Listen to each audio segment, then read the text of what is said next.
sithatha kukho lokho kweshumi and also siyokwazi ukuthi sikhava ihlazo labanye abantwana abangakhoni ukuthi babe neimpahla zokuya esikolweni. Mabeyiletha laba bayiletha kuphi bese kuba ubani othathayo yothengela abantu le 10%. It's a system that we have built. Lokho enikwenzayo yinto eniyenza nina ngokwegama lokuthi nithi enikwenza nge-10% lesifunda eBhayibhelini, because i-10% lesifunda eBhayibhelini ayizange yenza kanjalo.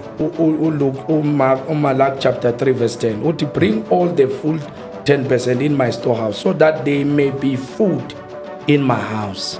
Makhulunywa nge-10% kukhulunywa ngokuthi uIsrayeli wayeletha okweshumi kumaLevi, bese amaLevi ekhipha okweshumi kokweshumi. Kusho ukuthi konke lokho okunye sekungukwawo nina, kodwa nithi lokho kweshumi nikwenza okwesizwe. Yabona ke okweshumi uma yes it's true in day one that is very very important because one mina nginikela ngaphezulu kwe-10%. Zalwane nazi imvuphi fakani 10%. Leyo nto leyo ayikho script.